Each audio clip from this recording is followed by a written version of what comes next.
Sino ba yung kukutusan ko para sa Hindi, para yun sa lahat. Ayoko lang nung parang, ang casual. Sasabihin ako ng tangik, baliw, ganun. Siraulo, ganun. Siraulo ka. May ilang ganun, may nagko-comment ng ganun, siraulo ka.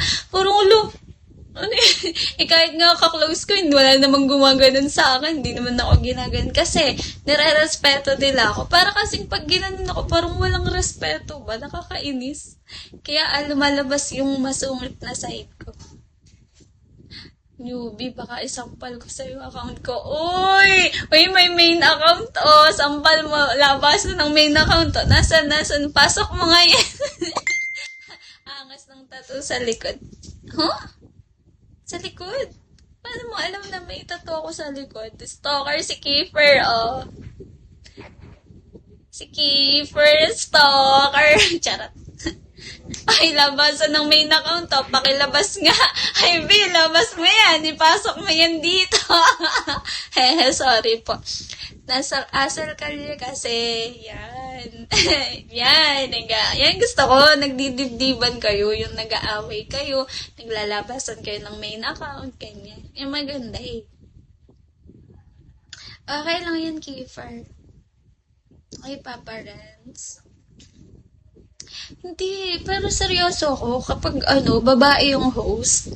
Tapos syempre bilang lalaki, wag niyo namang ipakita yung side niyo na parang sa mga tropa niyo, 'di ba? Scatter yung pag tropa niyo yung kausap niyo, sinasabihan niyo ng tangik, baliw, syempre tropa niyo. Pero pag babae, yung ganyan huwag niyo sabihan ng ganun. Ang lakas lakas maka-turn off, ang lakas makapangit ng ugali.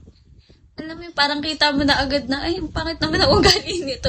Hindi pa naman kami close. Bas mo na main mo, be! Wag mo pakita ugali mong naasal ka niya dito. O, labas mo na daw yung main mo, be! Ala, nagtatago ka daw sa dami account, De, joke lang. Hunter. Uy, dati yung pangalan ko sa ML, Hunter. Wala lang, share ko lang. Hunter x Hunter. Dapat all girl must be love and respect. Hindi naman ako nang gaganon. Hindi ko naman kayo ginaganon. Tangit ka, baliw ka.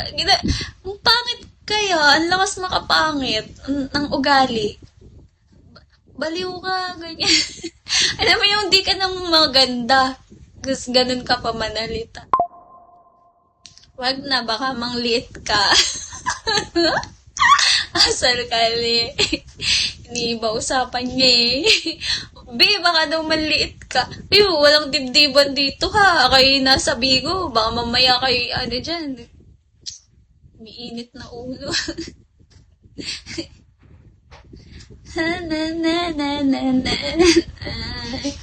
Oh yeah. Oh yeah. Hi, Carlo. Chill lang kayo. Ako nga maglalaba pa eh. Pupunta pa akong JNT. Tapos magla-live pa ako mamaya. Ay, Jack. Yun yung mga ganong bagay dapat ang dinidibdib nyo. Donaire! Sino tattoo artist mo, be? Hindi ko siya kilala. Nainis ako sa kanya. Alam nyo, binlock ko siya. Yung nag-tattoo sa akin, binlock ko. Nainis ako sa kanya. Ay, Mac. Ewan ko parang nainis talaga ako sa kanya. Binlock ko. Binaman kasi, kakatato lang nito. Pumiam na siya ng pumiam. Ma'am, patato ka na, ma'am, patato ka na. Asal kalya ka, boy. Walang pinagalan. Ito naman, seryoso. Di yun na nga. Panay PM siya, patato. Be, anong gusto mo? Tanta rin ako ng tattoo. Di sabi ko,